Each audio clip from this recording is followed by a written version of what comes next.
Hello, my name is Sam Cross, and I am here today to tell you why I believe that student athletes in college should be allowed to be paid. Now, you've probably heard of the famous EA Sports video game, NCAA football, whatever year it was, comes out yearly. Well, in about 2014, this is what really got everyone's attention. And I read in an article on ESPN that the reason that they could not produce this game anymore was because EA Sports was benefiting financially from players' names and likenesses without paying them or asking permission. So this has been a hot topic over the last few years, people. That's what gets everyone interested anytime they hear something about a new rule being in place about athletes being able to pay. So that always hits home.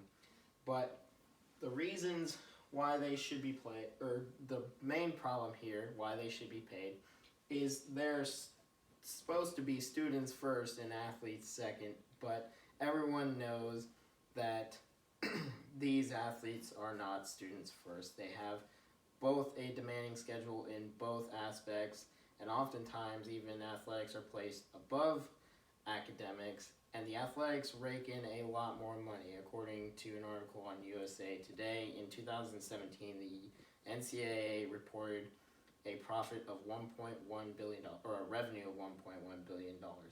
None of that goes to the athletes, and schools are allowed to pay coaches, 1 million assistant coaches, and the schools rake in millions of dollars every year as well from these sports, and it can be kicked back to them through fancy facilities and scholarships and whatnot, all of that, but they don't get a salary. They get a scholarship and a stipend if they're in academic trouble, or not academic, financial trouble. They also, multiple other rules are in place that affect these athletes. They can't make any money even if it's not from the school. So, like this one football player for the University of Central Florida, he actually got in trouble because he was making YouTube videos that mentioned that he was an athlete, and it was like different training drills and all that stuff, game day, like locker room stuff, and the NCAA actually ruled that he could not make any money from the profit of the YouTube videos, only videos that did not mention anything to do with his athletics whatsoever. And of course, no, NCAA football is also a problem. The solution would be to allow athletes to at least benefit from their names and likenesses, whether that's through sponsorships of some sort or making money off of video games or YouTube videos, any of that. It doesn't even have to come from the university itself. If there's any way that people can make money off of their own names, then why not let them? It's not affecting anybody. And then also easing restrictions on the other form of incomes, like I said, the YouTube videos, this Clemson football player, he even tried to do a fundraiser for charity, and the NCAA actually told him that, at first they told him that he couldn't do it, and then they ruled that he could do it.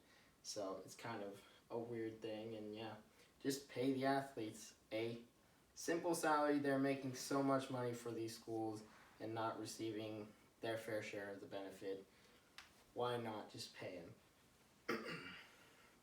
And further, what you can do specifically is just spread awareness about this, keep pushing, and whether that's through social media, petitions, protests in any kind of form, all of that, just keep spreading awareness about it and keep pushing about it, because these athletes work hard, they have a demanding schedule, and it's with all the money being made, like I said, the NCAA, $1.1 billion worth of revenue, all of that, some of it should be getting kicked back to the players. That is my presentation. Those are my sources. Thank you for your gathering today.